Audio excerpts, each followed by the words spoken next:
Happy politics and welcome to your favorite BC politics podcast. At least I know it's mine, and it's probably the favorite of the man I'm about to introduce. But first, I'm Maclean K. I'm the editor-in-chief of The Orca, and I'm joined in a socially distant manner by... It's Jordan Bateman, VP Communications, Independent Contractors and Business Association. Stage 2, baby! We did it! Stage 2. We did it. Woo! We did it. There's a number of things we're allowed to do now. Well, I mean, that's the news right there, is that on Monday, or I guess on Monday it was announced, and as of today, we are officially in stage 2 of BC's reopening. There's a number of, I was going to say small things, but there's a collection of things that are different today. My personal favorite is getting rid of the direction signs in grocery stores, which no one paid attention to anymore anyway. I always did, for the record. Except for that one time in Thrifties, for which I apologized. Were you one of those people who would give the dirty looks to the scofflaws like me? No, I never did the dirty looks. I was usually just sort of a, hey, it's fine. Except when they were like taking up the aisle, then it would be kind of a, like, seriously? Like, come on. Okay. But the other bigger thing is we can now travel. I mean, I can go to Vancouver, and, civilization is allowed to revisit the mainland. So, it's a win for everyone concerned. Yeah, I found the funniest thing, the BC Ferries reservation system went down immediately upon announcement. Like, guys, last week we all saw the numbers falling. You could have reserved last week. This was going to happen. There was no way Horgan was going to punt again. So, that was the first case. I'm excited that, what was the number yesterday? 58 cases or something? Yeah. Like, that's pre-election numbers. That's how good that is. That's how good it is. So, it took us 8 months or 7 months to kind of get back to where we were before John Horgan called his very selfish, self-serving election. But we did it, and Norm Spector can retire that line of tweeting on Twitter. Now, the thing that I find funny, though, is this. Like, it just always... we've talked a lot about how it's a squiggly line. It's not really a straight line on these things. So I think as Matt Lee, former NW reporter now, BC Lottery Corp, I was going to say flack, but that's what he is, a spokesperson. He's planning a wedding. And so he's like, great, we can have 50 people. Fantastic. Except that the 50 people don't count unless you can't have 50 people at a wedding reception, even though banquet halls are open for up to 50 people. So, there's all these kind of weird things still going on. You can have a outdoor backyard barbecue of 50 people in an unorganized fashion, but if it's organized, then it's still off limits. My kid's graduating next week. I'm not gonna lie to you. We've had a family barbecue planned for quite some time. It'll be in the backyard. There'll be about 25 of us all together probably. We're taking precautions as necessary. Everyone's been dosed at least once, most twice. But, I'm not sure that, I just think that maybe a banquet hall would be better at planning out a, step-by-step function than we would in our casual backyard. So things like that are still funny. But step 2, off we go. Frankly, the numbers are good enough. Horgan probably could have taken us right to step 3, but a bunch of people would have died of shock.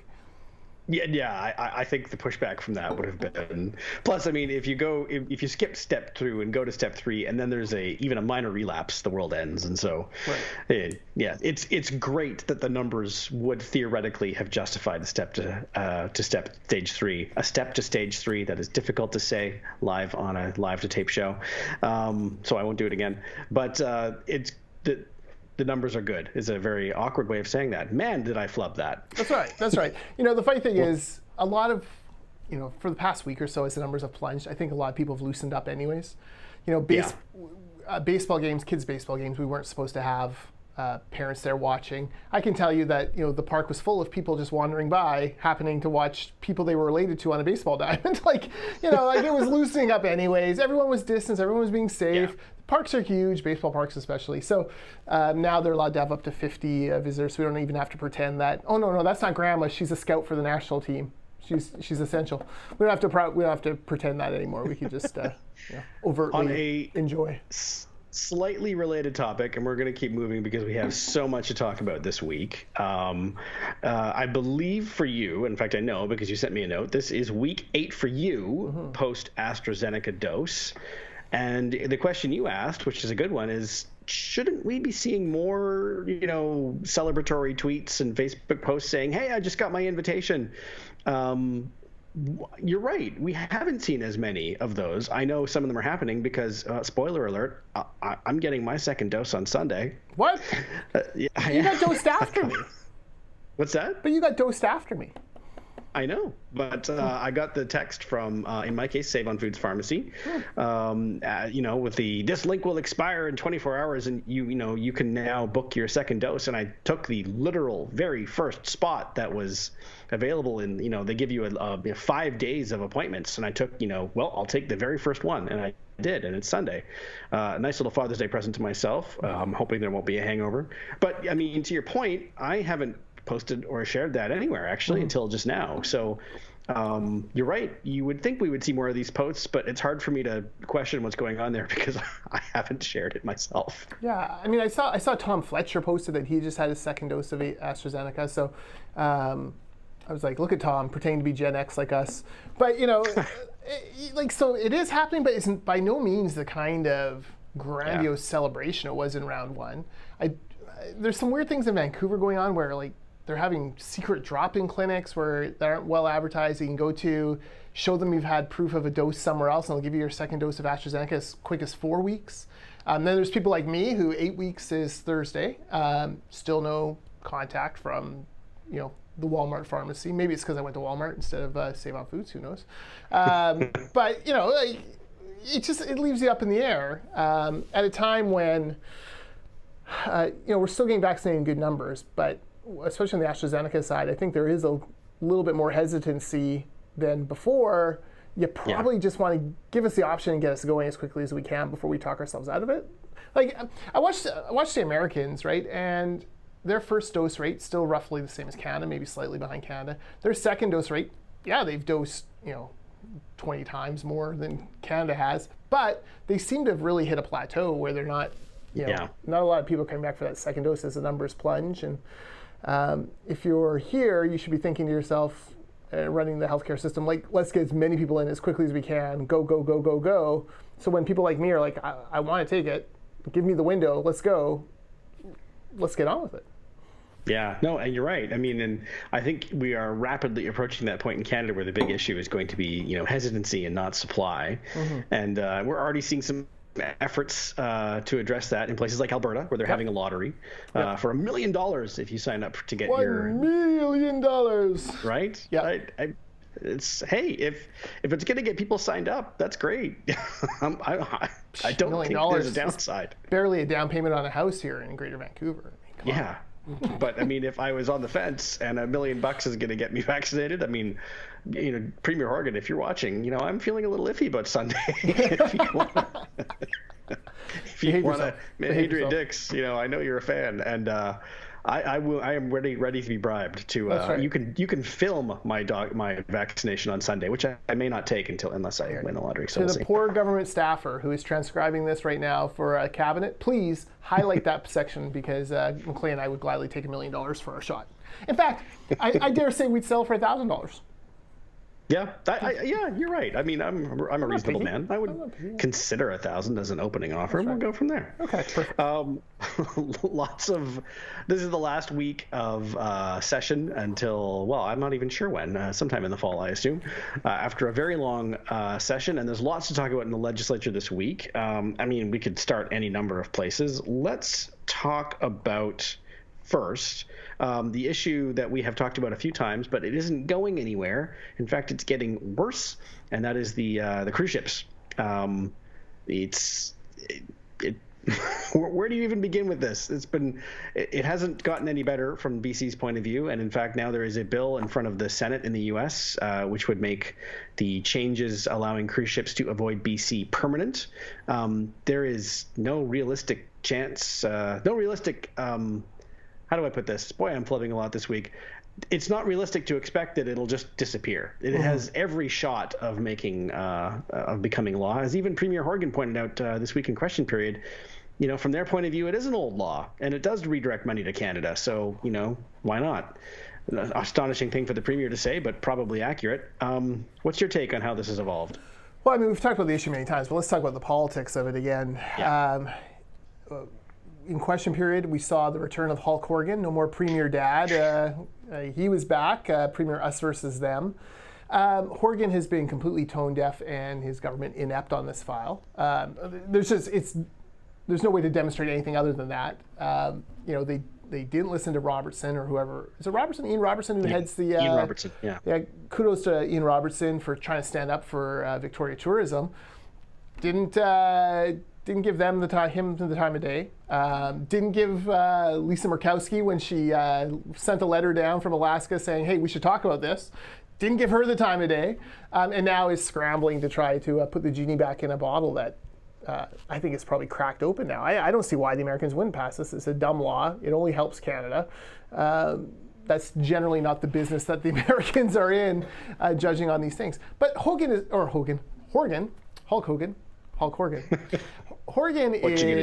completely, he's tone deaf on this, or if he's just like, I'm going to bluster through this, or like, what a weird thing to spend political capital on. Like, yeah, you're screwed it up. I found it interesting that, the last time it was discussed, Rob Fleming, the transportation minister, took the lead for the first time, not Melanie Mark, the tourism minister. I wonder if that's like the politics of that, sorry, Mr. Mark, you didn't do a good enough job keeping on top of your file at the very beginning, so we're handing it off to Rob. I don't know, I know, but that's how premiers work, including this one, so it seems logical to me that, now that she's not speaking about it, that it is a punishment for the way it was handled. But there's no sensitivity to the tourism industry, which already believes that the NDP government doesn't value it after their very piss poor and slow response to them during COVID. There's just so much more they could do, and I'm kind of baffled, Gab, why they didn't. Yeah, I mean, you're right, and it has not gone well. Von Palmer's written a few pieces on this because the issue just keeps coming up, and every time, as you quite rightly point out, the response is not great. I mean, on Monday in the question period, you reference Horgan said something to the effect of, talking about Ian Robertson, the Victoria Port Authority here, Harbour Authority. If I was a federal appointee, said Horgan, I would be talking to the federal government. That's what I would do. Problem is, he's not a federal appointee. He's the chair of a nonprofit. He's appointed by a board of directors here in Victoria. And is it a huge mistake? No, but the problem is the provincial government has gotten it wrong literally on every step. And it's just really... If I were the MLA, Horgan is a Victoria area MLA. How does he not know this?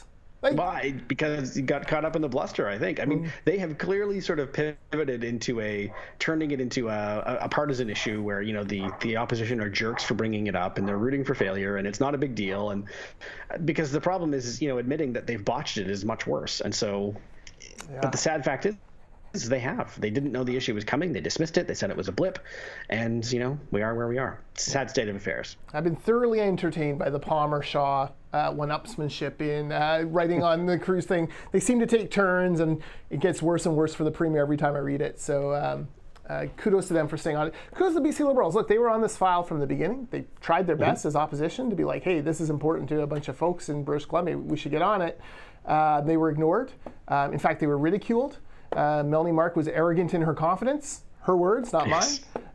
It's true. And you know what? Arrogance isn't a great look for a government. So, yeah. No, to use that word. You know who else was on this issue?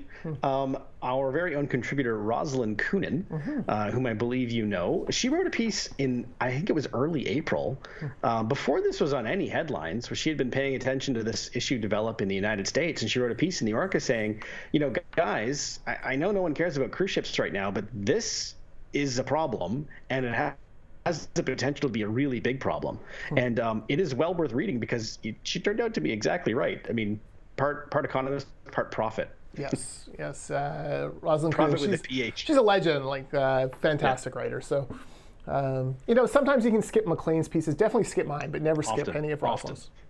Well, let's talk about skipping pieces because your piece is a good bridge to another topic we're going to talk about next. A piece that we just published on the Orca actually about 40 minutes ago, so you're forgiven if you haven't read it yet, but by the esteemed Jordan Bateman, and it's about a little mini firestorm that happened last week in the legislature when Kelowna Mission, I always get the Kelowna ridings wrong, Kelowna area MLA, how about that, Renee Merrifield, I believe it is Kelowna Mission, tabled a petition in the legislature, which is not unusual. What was unusual unusual was, the contents. It was essentially an anti-mask petition saying, well, it doesn't matter, but it was against masks in schools, and there was various and sundry content in there.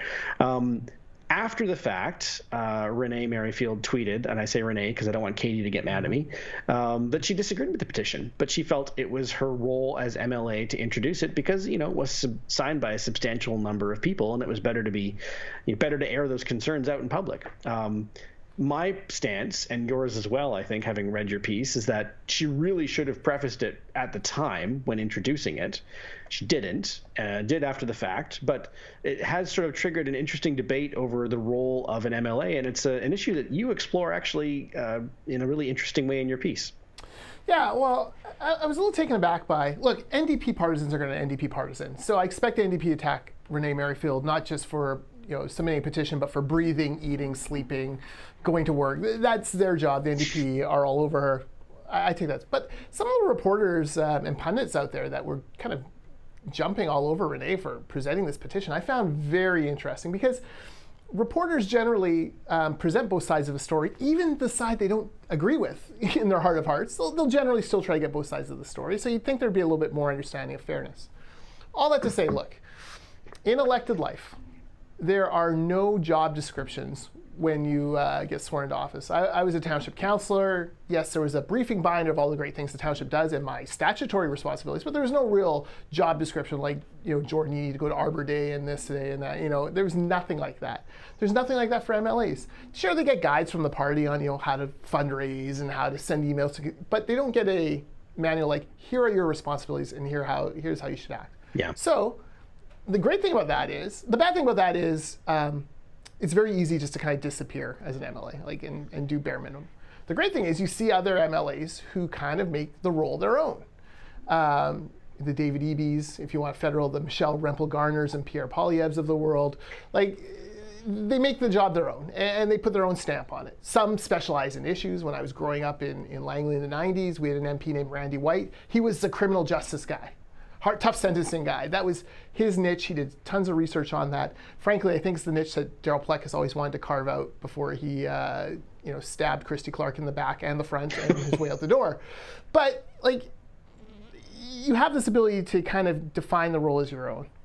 That said, I do believe there's an anecdote in there from a guy named Brent Rathberger who was a Harper era MLA or MP and left and wrote a book about his very negative experiences within party politics. And essentially his point was this, everyone at the all candidates meeting, every candidate will get asked at some point, what will you do if, we here in XYZ land disagree with what's going on? Will you take our comments to the public? Will you vote, what we want, even if it counters your own opinion? And almost every candidate goes, of course I will. I represent the people and I believe in representative democracy because that's what Canada is, and I will represent my kids. Well, here's an example of Renee doing just that. She doesn't agree with the petition. She's not an anti-mask, but 4,500 people signed that petition. And instead of taking it and just dropping it in the shredder without it being seen, she honored the work and commitment by the people who got involved to get the petition going, went out and signed people up for it, and the 4,500 souls who did it, and she submitted it to the legislature. Now, the 87 MLAs will, quite rightly, look at it, put it in a shredder, and forget about it. None of them are going to bring in a bill, none of them are going to bring in a motion, but that's fine. At least she's, given that voice to these people. We're a representative democracy, and sometimes that means you have to represent opinions that are not your own. It doesn't mean you have to take action on them or vote on them, but handing in a petition that someone's gone out there and really worked hard to put together, I think that's fine. I don't see any problem with that. And she should have prefaced it at the beginning. Mainly for political purposes, if nothing else. Yeah. But to dogpile on her now and give her such a hard time, I find a little disingenuous. Yeah, no, I think that you're right in that she probably would have, no pun intended, inoculated herself against criticism had she prefaced it in exactly the way you outlined, and pretty much as she did in her tweet after the fact. Listen, guys, I don't agree with this, but it's 4,500 people, and we should be aware. We being the legislature, that this is being said out there by thousands of people. I mean, it behooves us to know this kind of thing. And so, for better or worse, here's this petition. which I'm presenting, even though, as mentioned, I don't agree with it. Yeah. So, if that happens next time, that's the way to do it. And we can always flip it around, right? Like, what if same-sex marriage was still illegal in Canada and someone who didn't believe in it received a petition from 4,500 people saying we should have it and didn't submit it? They shredded it. Like, we would really question that, right? So, not to say it's the same, but if you flip these issues around sometimes, like, what's the big deal? Like, what are we afraid of in these petitions to the legislature? Like, there's no reason to be afraid. Accept them. They don't carry any weight. They don't carry any weight, but they are a carved out piece of, tradition and whatnot. And someone did go around and collect those signatures. And I'd hate to think that we're so fragile as a democracy that we couldn't possibly, allow dissenting opinion to be presented in a petition form in the legislature. I think we're tougher than that as a country. I think we can handle it. Oh, I agree. Another issue in the legislature, which is a new issue, was just announced on Monday. And this is one I'm going to kind of step back and let you take the floor, because it's an issue you are much more familiar with than I. And that is the NDP's announcement about compulsory trades that was announced on Monday. Obviously, as someone who works for the Independent Contractor and Businesses Association, you know a lot more about this file than I do. Yeah, it's a hard file to explain, as evidenced by the fact that I think it took 2 hours to brief reporters to try to get them to some sort of understanding of what the NDP were planning to roll out. But it goes like this. The NDP in the 90s had a policy called compulsory trades, where essentially everyone working on a construction site had to either be a registered journey person, someone who had passed a test to get their Red Seal accreditation, or an apprentice working towards that Red Seal in order to work on the site. Now, in theory, you say, oh, that sounds reasonable. I mean, why shouldn't people be getting trained? The problem with that is there are many jobs on a construction site that don't necessarily need that level of training, and there's many people working on a construction site who don't necessarily want to do that level of training. For example, perhaps they're just starting out in the job, perhaps they're just a general laborer, perhaps they're trying out a few different trades. They don't want to commit. An apprenticeship process is difficult. It's like, you're committing to a 4-year thing. You don't necessarily want to commit to university. It'd be like going to a university kid on day one. Tell me, especially now, what you're going to, what your degree is going to be and your undergrad. I need to know immediately. You take a few sometimes it takes a few classes to figure out where you want to fit in. The other problem is that it makes things so much more expensive. So what comes with this is what's called ratios. So it's not good enough that just everyone has, is either a journey person or apprentice. The NDP will now mandate that a certain ratio exists. So for every apprentice, you have to have a journey person, or for every 2 apprentices, you have to have 2 journey people. Like, they'll come out with some sort of ratio, which they haven't announced yet. And that will drive up costs as well. And there'll be jobs that are so simple that you don't really need that level of skill or credential to do, and yet, you'll have to do it and pay more. That will drive up costs for housing, it'll drive up costs for labor. It ends up costing a whole lot more. The bigger problem is a training problem. So let's say this system is, let's say the compulsory trades, the hunky-dory idea, and totally should do it. We don't agree, but let's say the NDP, the NDP certainly do, so let's say it is. The problem is you don't have the training spaces to actually train the people who you're telling that have to become apprentices. For some of these trades, they have one school with years-long wait lists. Many times the only school's in the Lower Mainland. So, Maclean, if you wanted to become a welder, you'd have to move over to Vancouver and do work there, do your apprenticeship there, and come to school here. Like, it's very difficult. The curriculum is old-fashioned. The curriculum is not delivered in a modern way. It's not delivered online. It's not decentralized. It's not funded properly, so there aren't enough training spaces. They're skewed to really kind of rewarding union cronies rather than actual merit as to how the students are performing. There's all these different issues involved with it. Now, we would love to discuss those issues as ICBA. So would the Mechanical Contractors Association of British Columbia, so would have the electrical contracts, but the NDP didn't bother to consult any of our groups beforehand. ICBA, the single largest sponsor of trades apprentices in the province of British Columbia, by the way, never got a phone call before the announcement, never got a message. We sent a letter to government, we got a perfunctory letter back saying, down the road you'll have time we'll consult you later. Never bothered to actually talk to the folks who are sponsoring the apprentices. 82% of all apprentices in British Columbia sponsored by open shop companies that don't have union agreements. This is very much trying to direct them into union jobs. And that's what happens when you have a failing business model like the unions do. you kind of have to use government help or cheat in order to try to shore up your support, your share of the business. And it's classic 1990s NDP politics. It's an idea that has been discredited. C.D. Howe Institute found that provinces without compulsory trades had 44% more apprentices than the provinces that do, because again, you're not making the doorway so narrow that no one can fit through. It's an issue that will continue, and I'm sure there will be more changes on the labor front coming from the NDP government now that they have a majority. And so I think this will be one step of many more to come in the next couple of years. Do you agree? Oh, for sure. Like the unions have given millions and millions of dollars to the NDP since 2001. They are a major source of their political talent. Many of the MLAs have long-term links to unions, came up cutting their teeth in union organizing jobs, including John Horgan, Harry Baines. Yep. This is how they see the world. They see it in this 1990s lens and believe they can get back to that. I tend to think that 20 years on, the world's changed. Generationally, the world's different too, right? Like in the 90s, there was still a little bit of attachment to the unions for people. Now, young people, I don't get that same sense. I think they believe they should be paid based on the merit. How many times have you heard the story of the 21-year-old coming into a job and being like, well, I should be in charge because I'm better than that guy is. That is kind of the mindset that happens now. It's very much more of a gig economy. I honestly think they're trying to put that toothpaste back in a tube, and I don't think they'll be able to do it. Well, they got 3 years of trying ahead of them. Oh, they'll try. Yeah. They'll try. We had last week. We talked. I think the show was on the day that the announcement of a new BC Liberal leadership candidate, his formal launch, Michael Lee, happened, as I say, hours after we taped our show. And so we knew that it was coming, but had not seen it yet. We'll have now had a week to digest it. What did you think of Michael Lee's campaign launch?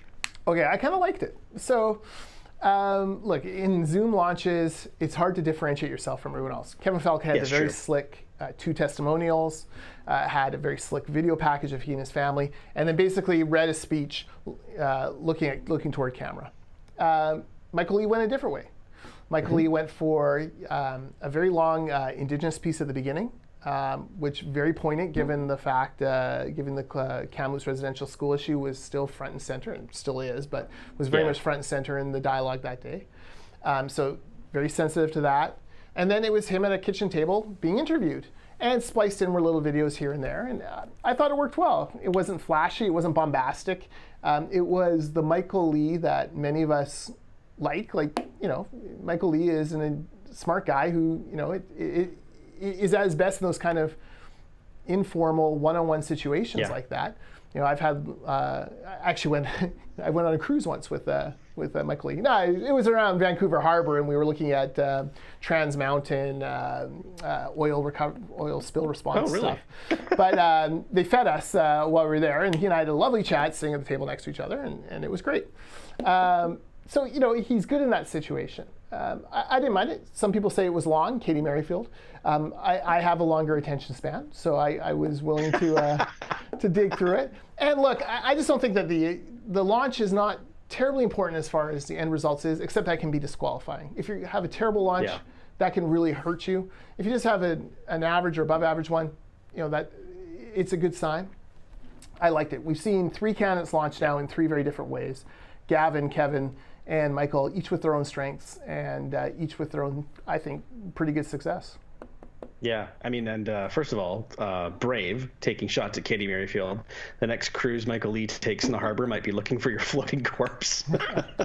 I adore Katie Merrifield. I mean, I spoke with some people on Michael Lee's campaign last week, and we were talking about the campaign launch and just the campaign in general. And one of them said, we've heard some people say, the launch should have been more, rah-rah and bombastic. And, the response to that is have you met Michael Lee. He's not. That's not a criticism. I mean, the man is selling himself based on who he is, which is a very sort of steady, even hand. And I mean that is Michael Lee. He is a very steady, even-handed human being. I know him pretty well, and so for him to go and have an event with fireworks and him screaming into the microphone, it was just you couldn't be less authentic.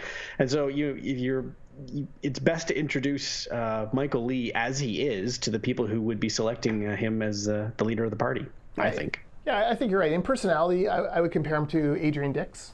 Very studious, careful, considers his thoughts.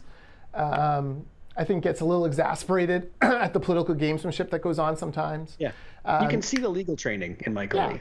Exactly. So, and that's not a bad thing. The problem for Michael in this campaign, though, is that generally with leaders, you swing the pendulum back and forth. So we had Christy Clark, who was like charisma and just like the bright smile and one message, and I'm going to stick to it no matter what, and we're going to get LNG and a debt-free BC, and woo! And then we went from there to Andrew Wilkinson on the complete other side, which was virtually no charisma, but intelligent guy, smartest guy in the room. A lawyer and a doctor and a former deputy minister, like checked all the boxes if you're going to do a resume for someone to actually, be the premier of the province.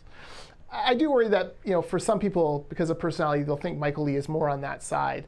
I don't. I think Michael is actually probably closer to the middle in personality, but he's never going to light up a room like Christy Clark. I mean, that's a once in a generation kind of politician. Yeah, I mean, to your point, yes. I mean, you don't have to be a fan of Christy Clark to concede that she was a once-in-a-generation, extraordinarily gifted retail politician, and, you can't replicate that any more than you can, whoever plays quarterback for the Packers after Aaron Rodgers will not be Aaron Rodgers. It'll always be Aaron Rodgers. No, you're exactly right. I think one of the big mistakes that the party made with Christy after the 2013 win was they didn't give her a chance to exercise those retail political skills enough. And she was the kind of person who you should have scheduled 20 minutes a day where she was wandering around Victoria or the legislature just meeting people. And if you remember in 2017, there was that moment in the grocery store. What was it, Linda? Was it I'm Linda? Linda. And Christy Clark, the most gifted retail politician of her generation, just fell apart in that moment. Like, it did not work. Like, whatever was going on there, it was a disaster and became quite a rallying cry for the NDP comeback in that election. I wonder if you send her out even an hour 3 times a week just to meet with people, talk with people, kind of do the charming thing, if that would have kept the skills just more ready. I mean, hindsight's 2020, so who knows? Yeah. And it's been however many years now, but yes, you're right. So we'll see, and there'll be more. I think I know the answer to this, and the answer is there's nothing. But is there anything else happening behind the scenes in the leadership campaign, not Michael Lee, but in general, that we should know about before next week? Well, I do wonder about Renee Land, because I thought that we were drawing closer to a launch, but I wonder if Petition Gate has slowed that down a little bit. I haven't heard one way or the other.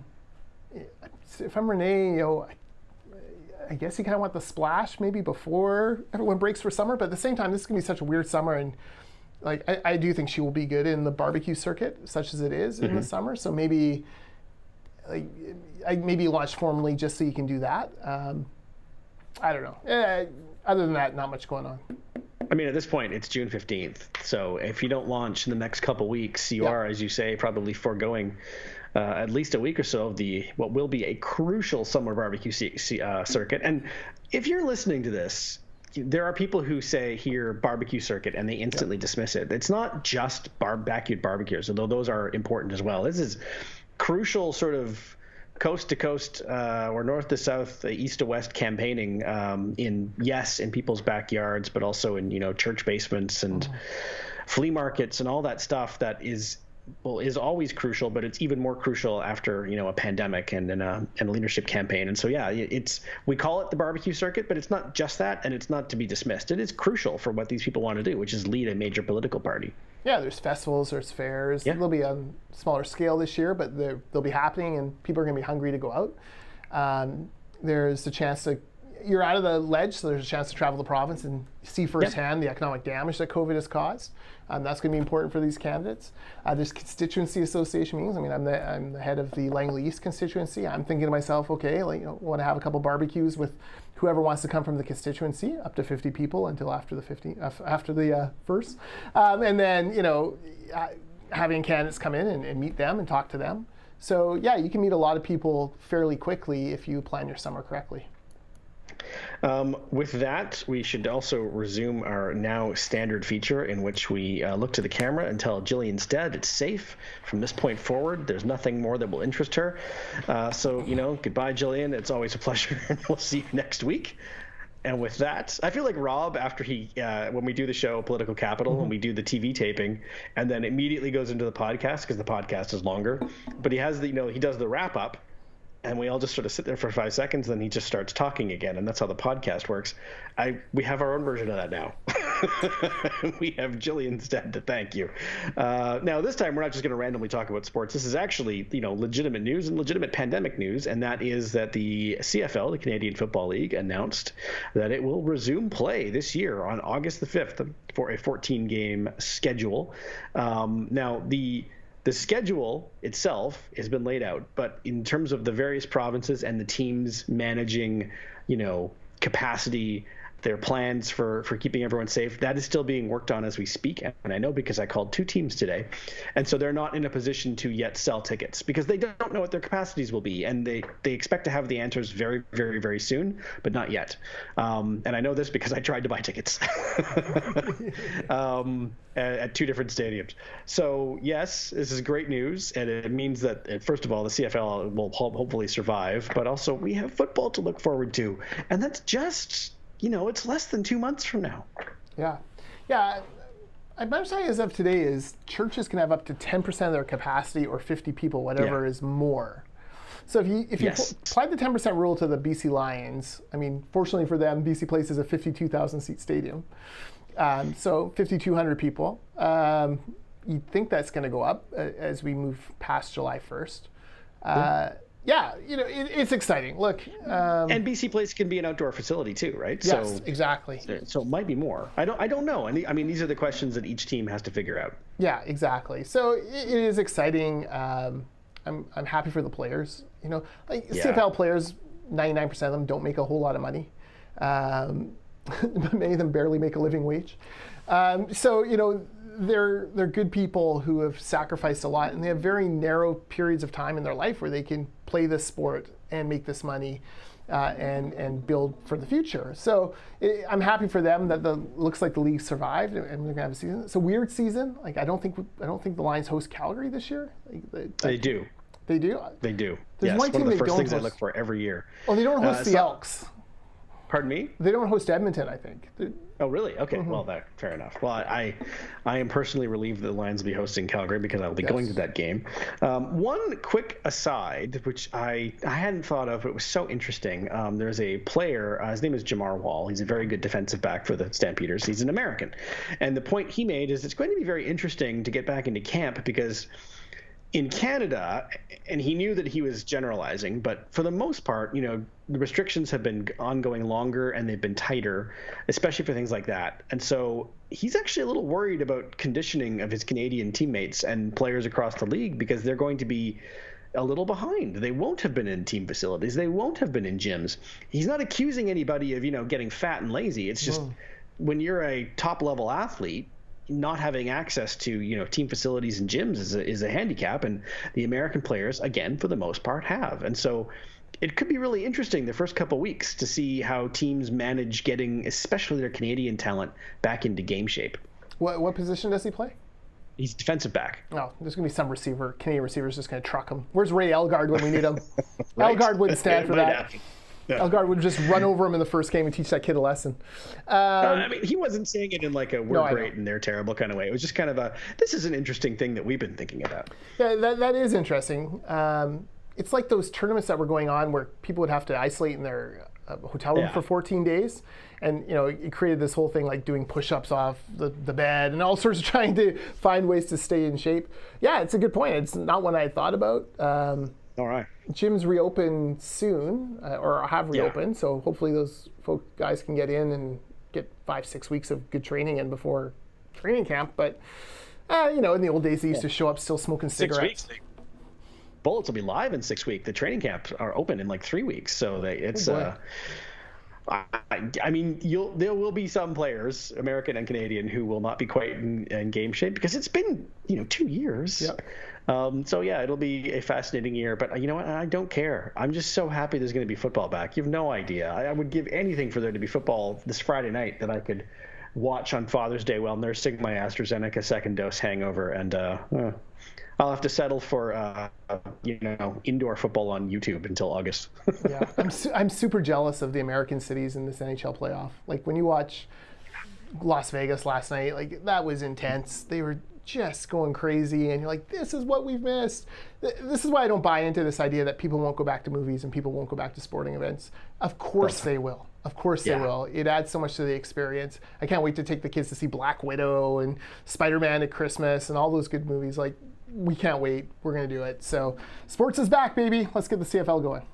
Well, not to carry on this thread, but I just finished a book about the 1917-19 influenza pandemic, and people asked a lot of the same questions towards the tail end of that we're asking now, which is that maybe masks will be here to stay.